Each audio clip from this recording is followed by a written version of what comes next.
Hi நண்பர்களே, இப்போ நம்ம பார்க்க போகிறது வந்து பாலக்கு குழம்பு தான் பார்க்குறேங்க. அது எப்படி பண்ணுறதுன்ட்டு நான் குக்கரை அப்போ பண்ணுறதுனால வந்து கஸ்டமரெல்லாம் எது கேட்குறாங்களோ இப்போ நான் அதுதான் இப்போ வீடியோ பண்ணுறோம்.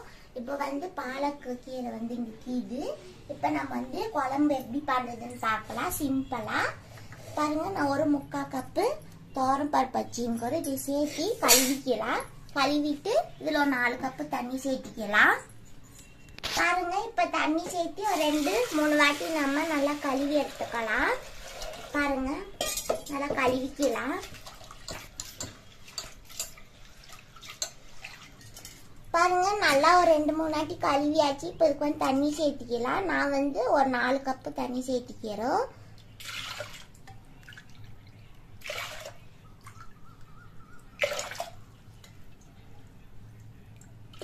நம்ம 4 கப்பு தண்ணி சேர்த்தியாச்சு. சாறு வந்து நம்மளுக்கு கெட்டியாக கிடைக்கும். ஏன்னா உங்களுக்கு தண்ணி மாதிரி வேணும்னா நீங்கள் இன்னும் 2 கப் கூட சேர்த்திக்கலாம். நான் வந்து கொஞ்சம் சாறு கெட்டியாக தான் செய்ய போகிறோம் குழம்பு. இப்போ ஸ்டவ் பற்ற வச்சுக்கலாம். ஸ்டவ் பற்ற வச்சுன்னு இது காஞ்சின்னு கொட்டும். அது போட்டுக்குள்ள நான் வந்து ஒரு 8 பல்லு பூண்டு வச்சுக்கிறோம். இந்த 8 பல்லு பூண்டு உச்சி அதில் சேர்த்திக்கலாம். பாருங்க நண்பர்களே, நல்லா தண்ணி கொதிக்குது. இந்த கட்டத்தில் பூண்டு வந்து ஒரு 8 பல்லுக்கு இது நம்ம சேர்த்திக்கலாம். அதுக்கப்புறம் எண்ணெய் வந்து 1 ஸ்பூன் சேர்க்கிறோம். எண்ணெய் சேர்த்திக்கினா நம்மளுக்கு பருப்பு நல்லா கொலைய வெந்து வரும். அடுத்த கட்டம் நான் 4 பச்சை மிளகாய் எடுத்து வச்சுக்கிறோம். 4 மிளகா மீடியம் காரமாக இருக்கும். நீங்கள் காரம் ஜாஸ்தி வேணும்னா இன்னும் 2 மிளகா சேர்த்து வச்சுக்காங்க. இந்த மிளகாவை நம்ம கட் பண்ணி சேர்த்திக்கலாம். பாருங்க, கட் பண்ணி சேர்த்திக்கலாம். இப்போ வந்து காஞ்சிக்கு நம்ம குக்கரில் பண்ணுறதுனால இது வந்து பருப்பை கொச்சா போதும். இப்போ நான் வந்து ஒரு 1/2 கட்டு பாலக்கீரை எடுத்து கழுவி வச்சுக்கிறேன். அது கூட கொஞ்சோண்டு கொத்தமல்லி தலையும் சேர்த்திக்கிறோம். ஒரு இவ்வளோண்டு இருக்கும். இவ்வளோ சேர்த்து கழுவி வச்சுங்க. இப்போ இது நம்ம கூட சேர்த்திக்கலாம். குழம்பு இது வந்து களிக்கு ஒயிட் ரைஸ் எல்லாத்துக்கும் நல்லா இருக்கும்.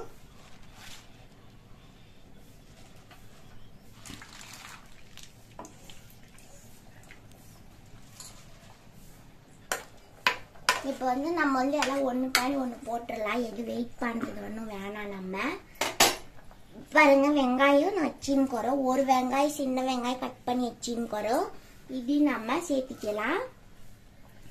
அதுக்கப்புறமா ஒரு தக்காளி, பாரம் தக்காளி நாட்டி எது வேணாலும் நீங்கள் சேர்த்திக்கலாம். நான் வந்து பாரம் தக்காளி 1 சேர்த்திக்கிறோம்.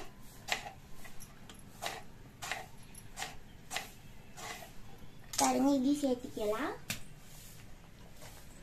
சேர்த்திட்டு இதெல்லாம் நல்லா கலக்கி விடுங்க. இது புளியாம்பாலும் இவ்வளோ சேர்த்திக்கு போகிறோம். புளிப்பு கம்மியாக இருந்தால் போதும். பாருங்க, இப்போ வெயில் காலன்றதுனால குழம்பு நம்மளுக்கு கெடாமல் இருக்கும் நைட்டு வரைக்கும். அதுக்கோசரம் நம்ம புளி சேர்த்திக்கிறோங்க. இப்போ வந்து உப்பு சேர்த்திக்கலாம். நல்லா கொதிக்குது. பாருங்க, புளி நான் வந்து நாட்டி தக்காளி நான் பாரம் எடுத்தனால அவளை சேர்த்திக்கிறோம்.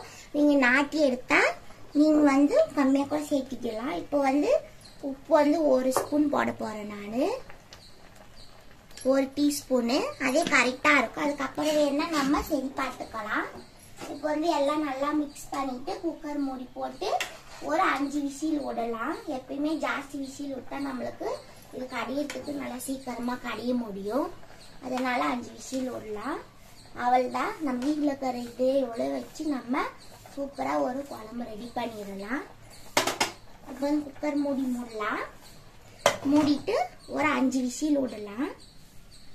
விசில் போட்டுக்கிறோம். ஆஃப் பண்ணிட்டோம். இப்போ வந்து நல்லா ஃபுல் விசில் போனோம்னா வடிச்சு நம்ம கடியலாம்.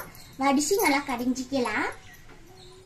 விசில் எல்லாம் போயிட்டு இருக்குது. இப்போ நம்ம எடுத்துட்டு இப்போ நம்ம கடைஞ்சிக்கலாம். ஓப்பன் பண்ணலாம். பாருங்க, நல்லா வெந்து வந்துருக்குது. இப்போ நான் வந்து இந்த மாதிரி பூரி எடுக்குவோம் இல்லையா, இந்த மாதிரி ஜல்லடை வச்சுன்னு இதை வந்து வடிச்சிக்கலாம்.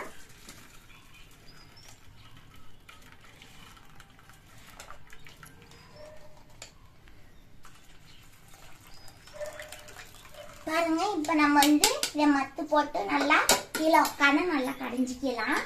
அப்பதான் நைஸா நம்மளுக்கு வரும்.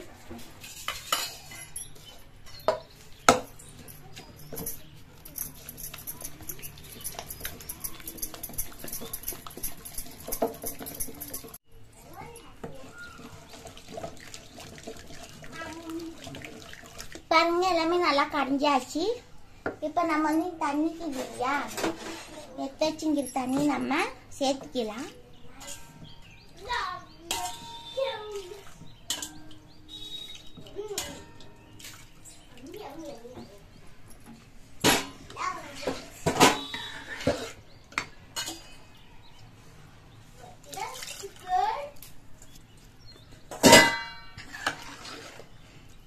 குழம்பு நல்லா சூப்பரா ரெடியா இருக்குது. இந்த மாதிரி நான் சொன்ன அளவே நீங்க பண்ணுங்க.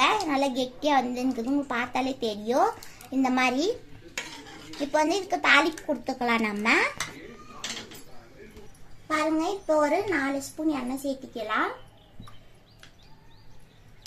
4 ஸ்பூனு எண்ணெய் சேர்த்து எண்ணெய் கொஞ்சம் நல்லா காயிட்டும். இப்போ வந்து என்கிட்ட தாளிப்பு வடகம் கீது தாளிப்படத்தை நான் சேர்த்திக்கு போகிறோம். நீங்கள் அப்படி இல்லைன்னா கூட கடுகு கருவேப்பிலை போட்டு தாளிச்சிக்கலாம். என்கிட்ட தாளிப்பட வைக்கிது. இதே இவ்வளோ போடுறேன் நான் எண்ணெய் காஞ்ச பின்னாடி.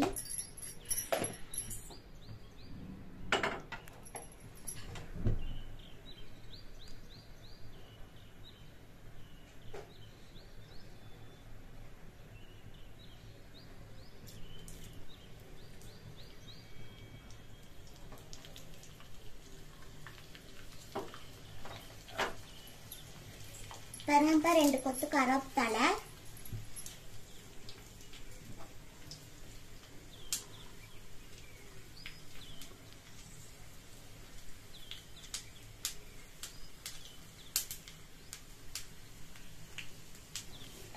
ஸ்டவ் ஆஃப் பண்ணிட்டு இப்போ கருவேப்பிலை சேர்த்துக்கலாம்.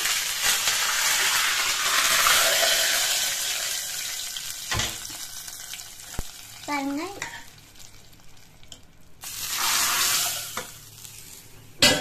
நம்ம கீரை குழம்பு சூப்பரா ரெடியா இருக்குது. உங்களுக்கு பார்த்தாலே தெரியும் நல்லா கெட்டியா வந்துருக்குது. நல்லா உப்பு கூட கரெக்டா கீது. நீங்க இதே அளவு கூட சேர்த்துக்கலாம். 1 ஸ்பூனு 1 டீஸ்பூன் கரெக்டா கீது. பாருங்க இதே மெத்தட் பண்ணுங்க. களிக்கு இந்த மாதிரி கெட்டியா இந்த களிக்கு நல்லா இருக்கும். அப்புறமா வெள்ளை சாப்பாட்டுக்கும் நல்லா இருக்கும். சூப்பரா கீது. நீங்க வேணா ட்ரை பண்ணுங்க. செஞ்சு பார்த்துட்டு பிடிச்சிருந்தா கமெண்ட் பண்ணுங்க, சப்ஸ்கிரைப் பண்ணுங்க, லைக் பண்ணுங்க. உங்களிடமிருந்து விடைபெற்றுக் கொள்கிறேன். நன்றி, வணக்கம்.